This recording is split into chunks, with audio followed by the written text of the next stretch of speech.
So I'm a little bit late to the party, but we're going to be talking about the Pocket 3 and how to do really simple hyperlapses that you can pretty much do in less than 10 minutes. If that, go out and film, bring it back in, 10 minutes, you got incredible looking footage. But we're going to be going through how to get it from the start to finish and a few tips and tricks that you might know or you may know, but will actually help you get better versions of this. So let's get it. What's going on, my friends? I hope you're all doing absolutely fantastic. And if you are new to my channel, please consider subscribing. Apologies for my voice. It's a little bit croaky at the moment, but hopefully that will be gone soon. But just bear with me for a second because we're going to be going through the hyperlapse on how to get it and how I get my hyperlapse. There are a few different versions that you can do, but this is the quickest and easiest that I've always done since the Pocket 1.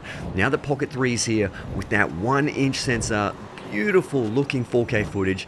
You can get some incredible looking hyperlapses. So right from the start, all you need to do is go out, select your subject. I've selected a building. So all you need to do is open it up, make sure you dial in your settings, can be 4K 24, 4K 25 or 30, whatever those three is perfectly fine.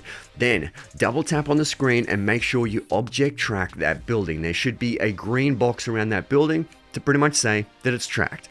Now hit record and then walk in one particular direction. All you need to do is capture maybe about 60 seconds worth of footage. The longer, sometimes the better, because that'll allow for obviously a longer piece of footage and for you to speed it up even faster. Now make sure when you are filming that the object stays tracked perfectly the whole time. And the steadier you are holding your camera, the better the results are going to be. If you've got too much Z bounce when you're actually walking, it won't look as good.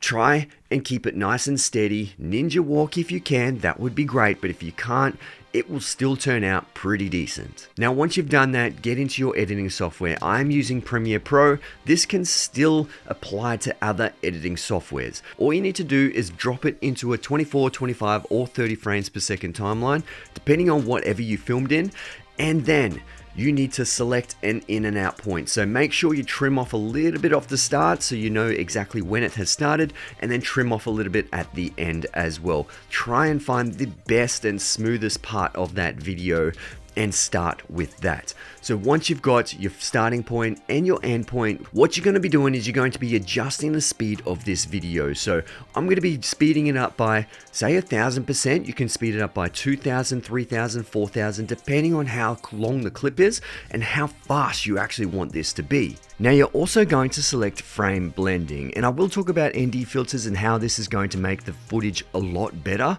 but frame blending is just enough of what you can do right now. Once you've done that, you can play it through, render it out, and it will look fairly decent. Obviously, a little bit shaky, could be a little bit better, but that's where we nest the footage now. So once you nest the footage, you can actually drop warp stabilizer on top. Dial in that warp stabilizer once it renders out, and then it should look really smooth and beautiful. Now you notice that the motion blur isn't amazing. That's why we selected frame blending, which will kind of blend the frames together, but it's still not as smooth as using ND filters and a slower shutter speed. So that will actually make this look even better. So slow shutter speeds, ND filters to cut back that light, it should look phenomenal. Now what you can do as well, if you're walking towards a building, you can actually zoom in at the start, and when you're walking more towards it, you're going to be zooming out. So it's going to be very similar to a dolly zoom effect, and it will look pretty trippy and pretty amazing.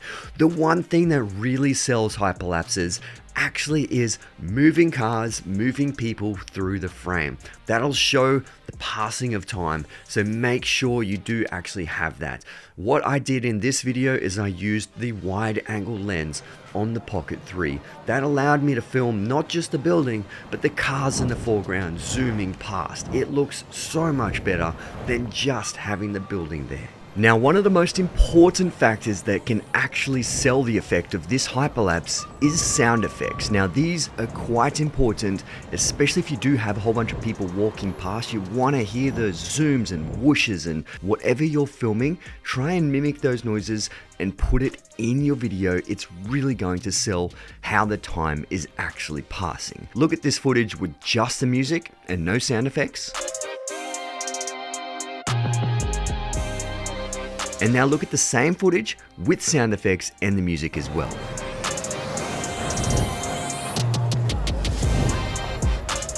Now the last effect I'm going to show you, you can actually do some speed ramping. Now all you need to do is right click and go on to time remapping and select speed. And then once you've selected that speed, zoom in and try and get a couple of points, spread those points out and drag one side up. That'll actually make one part faster. But you can see it's a little bit too sharp when it comes to that slope. You can actually grab these little pointers and move it, and you'll see it creates more of an S curve. So it's a really smooth slope when it comes to that speed ramp. So it sort of slopes smoother into that ramp. And then you have this cool effect.